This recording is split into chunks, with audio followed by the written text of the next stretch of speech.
Hey guys, and welcome back to my happy, bubbly, sexy. I feel like I'm wearing a pack of bubble gum today because I feel so pretty in pink. But anyways, let's get serious today with this conversation because it's pretty serious tonight. I was about to sleep last night, guys. Like, this is about 10 p.m. now, and I've been thinking about shooting this video all day, but I've been so busy today. Like, the hustle is real.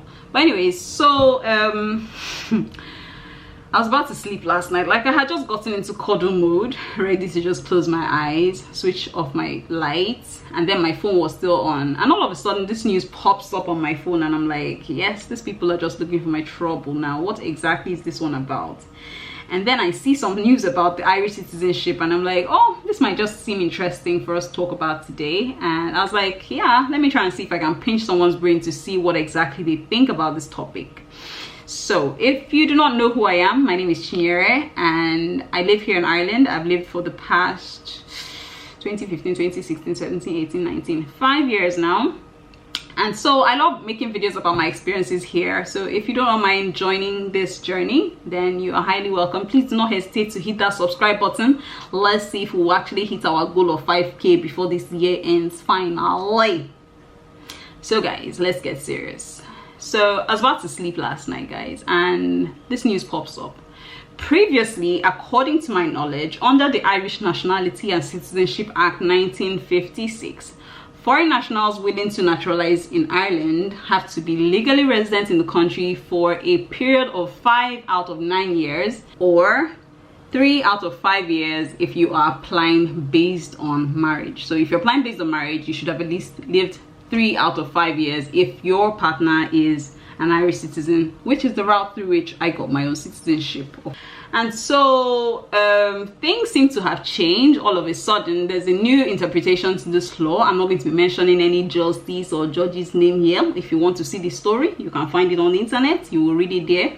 But right now, we're just gisting on a local control level. So obviously new laws have been changed, or there's a new interpretation to the word continuous. It now seems to have changed all of a sudden, and this is like without any form of announcement, I think, because I'm sure a lot of people do not even know that this law has changed yet. So now, if you are planning to apply for the Irish citizenship, or if you have already applied for the Irish, I mean, like if your application is on the desk of the Department of Justice and Equality as of right now, then there's some major scrutiny going on with the application process for everybody who has applied. Because right now, if there's any lapse in your time, continuous period of 1 year, in the last 1 year of your application, then you seem to be on a dangling string, as things seem to be sounding right now, because it seems like the laws have changed, or I don't even know whether the law had changed or the interpretation of the law has changed, but things seem to have changed all of a sudden, because the word continuous now, the dictionary word continuous seems to have a different explanation, because now it now means that you have to be here uninterrupted for a continuous period of the last 1 year of your application. Previously, to apply, people were allowed, applicants were allowed to be out of the country for at least 6 weeks in that final year, possibly more in exceptional or unavoidable circumstances. So like if your family is going through like some tragedy or stuff like that, then you can probably like ask for some extension in time, and still that year you can probably still try to see if your application will be granted for the Irish passport. But as things are right now, it seems like the music has changed in that office, because that is not exactly the way things are, and it seems to be raising a lot of questions. It kind of sounds pretty harsh or unfair on all of the people who have already or recently applied, considering certificates have already been granted in the past to people who were not exactly penalized for being away from the country for even 1 night. I mean, like, even if you're going to Northern Ireland right now for just 1 night, even as a doctor, you're going for a conference, you're going anywhere for nothing, there is no allowance for anybody who is trying to apply. In that 1 year of your application, you are supposed to be continuously residing in the country. And of course, a lot of people have questions about this. Some people say it sounds really harsh. For me, I think it sounds really harsh, and I mean, like, people, there should be considerations given. What happens to people who have had to travel out of the country for family emergencies. I mean, like, if my father is aging and dying, what do I tell him? Oh, daddy, please just hold off for 1 year. I need to get this Irish passport and then I can come and visit you. Until then, please do not die, just stay alive for me.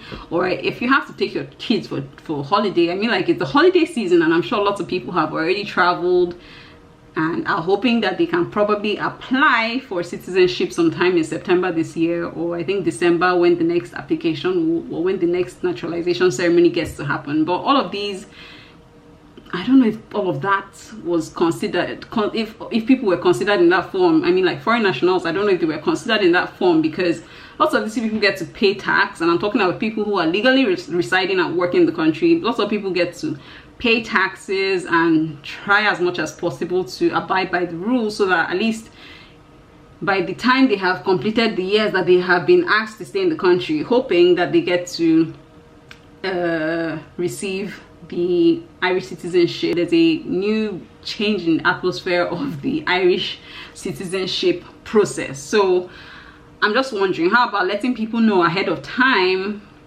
about this new changes of the terms and conditions if they decide to still go ahead or proceed with their holidays or travel wherever they're going to, damning all of the consequences of losing out on gaining Irish citizenship. How about letting them know ahead of time, because this seems to have just cropped up out of nowhere and people don't seem to be aware of these new changes. I mean, like, if they choose to agree or disagree with the terms and conditions, then it's up to them, but just I feel like this is just imposing imprisonment on people. I mean, like, you're actually literally asked to just stay in one place for a whole period of 1 year. And if you have to go for conferences, what do? Lots of people get to work and they have to go for conferences. I know that even the year before I got to apply, I was traveling a lot, and I'm just wondering, so do people's passports get revoked at this point? There's just a lot of questions coming up in my head, and I was just wondering what exactly people feel about this new change and how exactly they feel about it. Like, are people comfortable with this, or do they feel like this is just another way of discouraging people from getting Irish citizenship? Anyways, let me know what you guys think in the comments section, and let's get to rub minds there.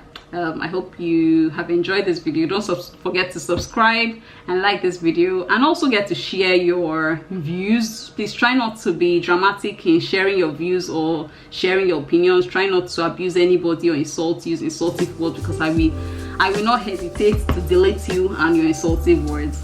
In the meantime, guys, thank you so much for watching, and I'll see you on my next video. Goodbye.